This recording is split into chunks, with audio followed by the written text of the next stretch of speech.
to somebody in this church right here. See, when I have friends, I try to get to know my friends because I'm fascinated with people and their lives. I watch documentaries. It's one of my favorite things to do because when I watch documentaries and learn that celebrities are just like us, that they struggle through things, they go through trials, that even though they may smile and seem to appear to have everything going together, behind them there's a struggle. There's something that they're working on. Everybody is working on the same thing, which is how do you figure out this thing called life? We're doing the best that we can. There was somebody in this church that I want to talk about right now. Where's Keisha? All right, Keisha, stand up. Some of you may know Keisha. Keisha's a friend of mine, and Keisha lives with lupus every day of her life. Now, for those of you who know Keisha, know that she's always put together. She's always got her hair did. But if you don't know what lupus is, it's a condition where your immune system, which is supposed to protect your body from disease, it actually attacks your own tissues and your organs, and it can cause excruciating pain in your joints. Now, a couple of years ago, Keisha was unemployed. She had no car. She was renting an apartment. She was a single mom. She had one daughter. She was in chapter 41 in Job. Yeah. Okay? But when she turned the page, she saw Jeremiah 29:11 that said, "For I know the thoughts that I think towards you, Keisha, thoughts of peace and not evil, to give you a future and a hope." And because she turned the page, her life story looks a whole lot different today. When she turned over to Job 42, she found out that in January of this year, that Keisha and her daughter moved into a 3-bedroom home.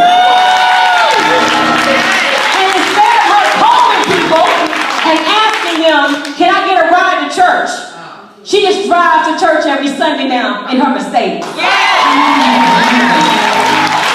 what happens when you turn the page. See, 15 years ago, I was suffering from depression. I was trying to think of a way to take myself out of this world. But God said, "Turn the page." And from Philippians 1:6 it says, "Being confident of this very thing."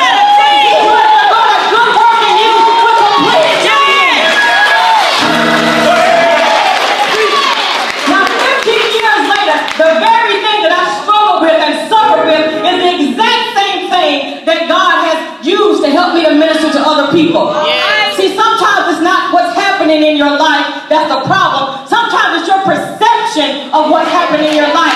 Because nothing is happening to you. Everything is happening for you. You better turn the page about that. We hear so many stories about people who have changed their lives, and we cry, and we put the post on Facebook, and we say, "Wow, that's so encouraging, and that's so inspiring, and how did they do that? Oh, and they've lost 100 pounds, and they had diabetes, and high blood pressure, and high cholesterol, and now they're living a healthy life." And oh my goodness, did you see this story about how the husband abandoned the family, and the wife went back to school and earned a degree, and now she's able to take care of the family? And oh my goodness, look at the person who overcame a drug addiction and now is living a responsible life. But where is your story? My God. Where is your post on Facebook? Have you turned the page to find out what God says about you? Yes. What He's going to do in your life? Yes. Are you going to get stuck when you face life challenges, or will you be known as a fighter, a conqueror, or overcoming? Yes. All you got to do, Agape, is turn the page. Yes.